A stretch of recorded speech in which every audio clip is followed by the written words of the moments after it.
This is Optimal Relationships Daily, episode 789, 7 Reasons You Should Ritualize Your Life, by Cornish of Everthrive.org. Hello, everybody. I am your host, Greg Audino, welcoming you to another installment of Optimal Relationships Daily. We'll be talking today about something a bit unique, rituals and the value of them. I was very intrigued by this post after taking a first look at it myself, and I am really excited to be bringing it to you today. It's full of a lot of valuable nuggets. And if you're a sucker for valuable nuggets, just a reminder that on our Instagram, @oldpodcast, we are regularly uploading great quotes from our episodes, in addition to doing book giveaways regularly, reminding you and providing you with links of each new show once it's uploaded, and a whole lot more. So do give us a follow there if you haven't already. It's a lot of fun. Now, without further ado, let's hear more about the value of rituals from Cornish and start optimizing your life. 7 Reasons You Should Ritualize Your Life, by Cornish of Everthrive.org. Quote, "Great things can be created by a series of small, seemingly insignificant elements brought together with intention and love." That's adapted from a quote by Vincent van Gogh. I grew up in a small family. We dressed up on Halloween, ate turkey and cranberries at Thanksgiving, received presents and decorated a tree at Christmas, and hunted for plastic candy-filled eggs on Easter. We went to church on Sundays, but we switched churches often. Sometimes we'd get on bikes and ride to Dairy Queen across town. Sometimes we'd take a summer or winter vacation, but not always every year. I was very thankful for these few traditions and fondly think of them from time to time. Yet, to me, everything in between these larger events seemed just a little bit random. I envied my friends with larger families, who seemed to have numerous events and built-in traditions that could be counted on day after day, year after year. I thought maybe having relatives in the immediate area was the key to creating and keeping traditions. But we didn't have extended family living nearby, or even within a day's drive. We made do with our little bubble. When I was maybe 9 years old, my favorite book series was called The Boxcar Children. This was a collection of stories surrounding the adventures of 4 orphan siblings who lived in an abandoned train car in the forest. I was fascinated with how these kids could create a life even in isolation, and they seemed to have fun. The series was accompanied by a cookbook, The Boxcar Children Cookbook, a collection of recipes the children cooked in the books. One recipe, canoe trip pancakes, stuck out to me in particular.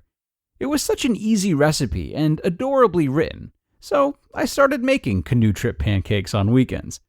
I loved every bit of the process. I felt like I was harnessing the self-sufficiency of my fictional friends and adding more meaning into my lazy weekend mornings. I might have even done my own dishes. I look back upon this time with happiness, remembering my small but significant effort to bring my family together with food. Everyone seemed to like the pancakes, or at the very least they tolerated my need to make them. Sometimes my dad would chime in with some bacon and eggs, and we'd make a hodgepodge brunch out of it, drenching our plates with maple and boysenberry syrup, and defrosting a new canister of orange juice from concentrate. Anyone else drink that stuff as a kid? To wash it all down. It made me really happy that my pancakes brought us all together as a family. Fast forward 30 years, and I have my own little family. Even though we are only 3, we are still a family bound together by love, responsibility, and obligation. But those aren't the only elements that bind families together. Through my childhood experiences, and by observing the traditions of my friends' families, I've come to understand that rituals are important for families to grow and thrive. I really want to make more use of traditions and rituals for myself and for my family. The importance of little rituals. What is a ritual? Usually referred to as characteristics of a ceremony or religious life, rituals can be any sincere tradition that includes carefully ordered and well-intended actions. Rituals are important because they are the glue that binds families together. The seemingly insignificant actions that make up rituals are given much more weight when combined with intention and love. In this way, rituals connect the ordinary to the extraordinary, making the mundane aspects of life more beautiful. Is it too late to create new traditions? Any time is great to start creating rituals for yourself or for your family. I think that rituals might be especially important during long periods of waiting, such as what we're experiencing now with the coronavirus. 7 reasons why you should ritualize your life. Number 1. Rituals give us something to look forward to. They also help to mark the days as they pass, creating an ongoing way to structure our precious days, weeks, months, and years. Number 2. Rituals give us agency and empower us to create our lives instead of passively experiencing our lives. Rituals also reassure us that we're on the right path, and they help us reflect on our journey and self-correct if necessary. Number 3. Creating rituals between friends and family is a great way to make memories. Number 4.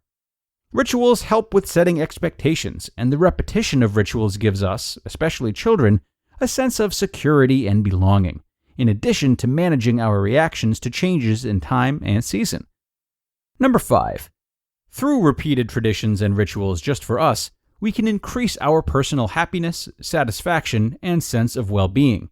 And if we are personally happy, this happiness flows to others. Number 6. Rituals and traditions aid in building a strong family culture, family identity, and family morale. Number 7. Finally, rituals provide us with a sense of renewal. Taking time for an intentional tradition offers us a break from our everyday routine, habitual existence.